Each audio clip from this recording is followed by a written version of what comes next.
Ang nakaraan sa Karate Man and the Karate Kids. Tingnan mo kaya tignan mo kaya muna kung anong mga nagaganap kaya doon. Sige, bawal na ako. Sige. Barya! Barya muna! Barya muna!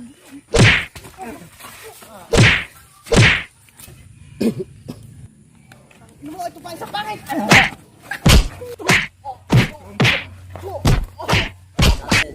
Oo, tama ka doon. Dapat hindi na tayo magulpe katulad ng nangyari nung nakaraang linggo. Lapit na tayo sa ilog.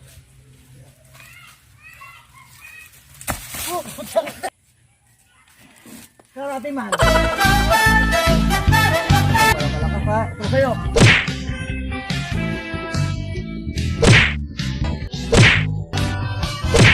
Hindi ako kalaban. Sa totoo, matagal ko na kayo biyamatyagan. Na isang beses kinulpi kayo ng mga tambay, sinawag kayong mataba, pangit, pangit pa rin. Naghanap na ang kasamaan sa ating lugar. Kailangan ko ng isang tagapagligtas. Marami na naabot sa atin, marami na nakapahamak. Kailangan natin ng isang tagapagtanggol. Gusto nyo ba matuto? Si Karate Man ang magtuturo sa inyo. Ba kayo ipagtanggol ang naapin sa laban sa kasamaan? Lalaban kami! Ako, si Karate Man.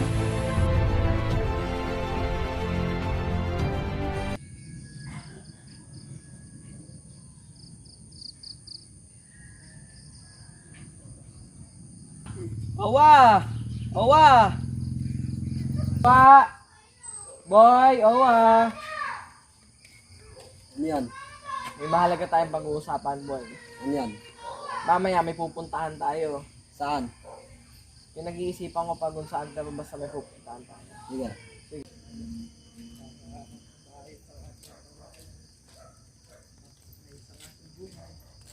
Bilang Karate Kids. Teka lang, boy. Yung mga bata pa dito, pagsabihan mo nga sila. Yeah, boy. Bata kayo, yung manununggal na dito, tsaka kapre. Ikaw kaya yung mukha kaya.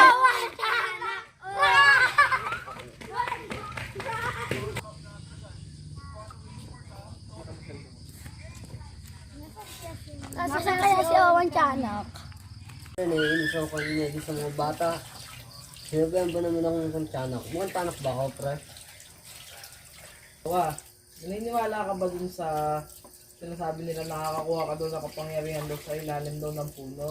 Oo, kwento sa akin ng lola ko yun. Mamaya, boy, alas 12 ng hating gabi. Titry mo, gumaka ka doon sa ilalim ng puno, gumakakuha ka talaga lang super power na agiman. Sige, pero totoo kaya yun? Totoo ata yun, pero kung itatry mo, doon natin malalaman kung totoo talaga.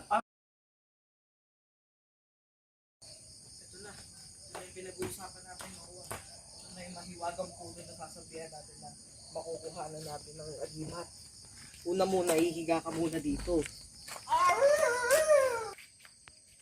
Tayo na lang tayo ng konti, Owa. Lalaglag na rin yung agimat. Di pa iski, huwag mo akong papabayaan, ha? Ayan na! Ayoko na! Ayoko na! Tama, umuwi na tayo. Ako na! Hindi totoo yung agimat na yan. Hindi totoo. Oh, hindi nga totoo. Hindi totoo yan. Niloloko lang tayo niyan eh. Hindi naman kasi totoo yung agimat na yun eh. Naloko tayo eh. Oo nga, wala kang katotohanan. Pinasakit lang ulo ko eh. Hindi naman totoo. Agimat na yan eh. Hindi totoo yan. Asa na yung magtuturo sa atin? Naglaon ng parang bulay, hindi nagparamdam. Sino si Karate Man? Yung Karate Man na yan. Wala. Wala eh, ganun talaga eh. Pinanganak talaga tayong bubugbugin eh. Tinan mo nga ikaw, di ka pa binubugbog, mukha ka ng binugbog eh. Hindi na ako naniwala dun sa agimat na yan. Lagi na lang tayong ganito na lang tayo. Bubugbugin. Anong bubugbugin eh? Tignan mo pangalan dyan sa mukha mo. Kaya tignan mo yung mukha mong yan, hindi ka pa nga nabubugbog, mukha ka ng binugbog. Tapos tignan mo yung ngipin mo, parang ngipin ng tuta. Paano hindi tayo bubugbugin? Ikaw nga, kahit mataba ka, hindi kita ginaganyan eh. O tara, umuwi na nga lang tayo. Tara.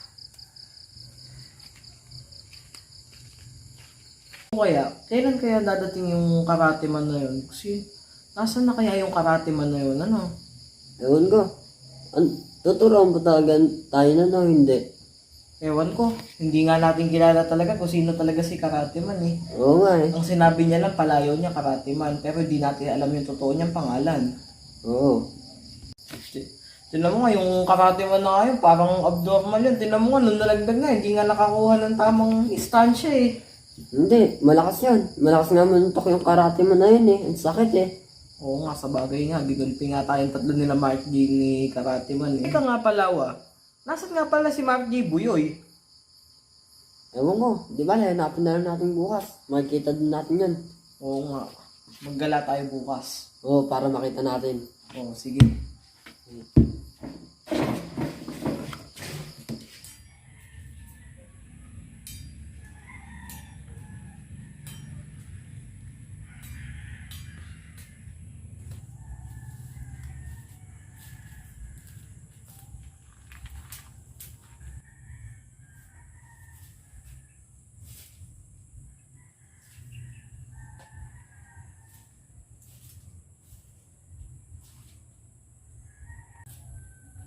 Yoy, asan ka na, Yoy? Asan ka na? Saan ka galing? Uy! Saan ka galing, Yoy? Anong gusto mo?